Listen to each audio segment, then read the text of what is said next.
నా పేరు సయ్యద్ అబ్దుల్ గఫార్ అండి. నేను 2వ వార్డు గ్రామ కాపురస్తులను. నాది వచ్చేసి రెవెన్యూ సమస్యల మీద గత 15 సంవత్సరాల నుంచి నేను విచారణ కోరుతున్నాను.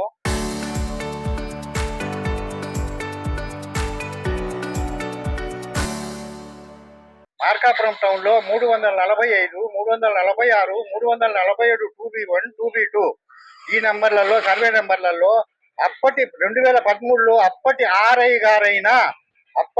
గారైన ఆర్ఐ కాసిం గారు ఇల్లీగల్ పాస్ పుస్తకాలు వాళ్ళ పేరు మీద, అతని భార్య పేరు మీద, వాళ్ళ బంధువుల పేరు మీద పాస్ పుస్తకాలు తయారు చేసుకుని దానిపైన ఇల్లీగల్ ఎలాంటి డాక్యుమెంట్ కానీ ఏమి లేకుండా అమ్మారు.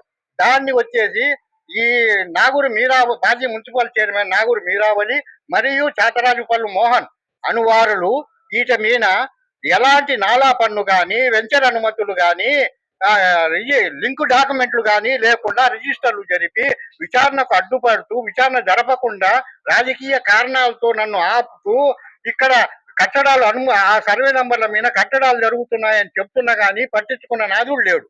కానీ ఇప్పుడు కూడా నేను కలెక్టర్ గారు ఆధ్వర్యంలో మా గ్రీవెన్సీల్లో ఈ రోజు కూడా అర్జీ ఇచ్చాను.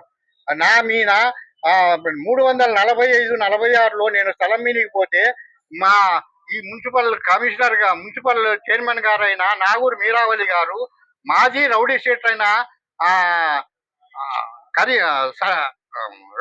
అయిన నా పైకి చంపడానికి ప్రయత్నిస్తే నేను హెచ్ఆర్సీ కోర్టులో కేసు వేశాను.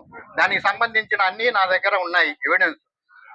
పోతే దేవరాజుగట్టు గ్రామంలో నా తండ్రి గారు 1950 సంవత్సరంలో ఒక 90 సెంట్ల భూమి కొనుగోలు చేసి వాళ్ళ చెల్లెల దగ్గర, దూర బంధువు చెల్లెల దగ్గర కొనుగోలు చేశారు. మా తాతగారిది కూడా దేవరాజుగట్టు గ్రామం.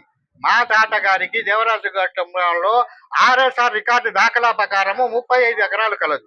ఆ 35 ఎకరాల్లో పంటలు పండని భూములు, బీడు భూములు కావున అక్కడున్న స్థానికులు కొంతమంది రెవెన్యూ ఉద్యోగుల బంధువుల పేర్ల మీద ఇల్లీగల్ పాస్ పుస్తకాలు జరిపి వాటి పైన వాళ్ళు కూర్చొని మాకు రద్దుపరచమంటే పరచకుండా వాళ్ళు దౌర్జన్యానికి దిగుతున్నారు.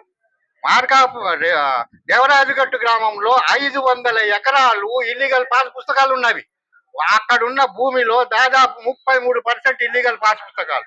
అందులో వచ్చేసి ఈ విఆర్ఓ బడేసా అని అతని బినామీలు 150 ఎకరాలు ఉన్నాయి అతని పేరు మీద. అతను అమ్మకాలు జరిపాడు. కానీ విచారణకు అడ్డుపడుతూ రాజకీయ కారణాలు అడ్డుపెట్టి నన్ను నా భూముల మీదకి పోనివ్వకుండా నన్ను అడ్డుకుంటున్నారు.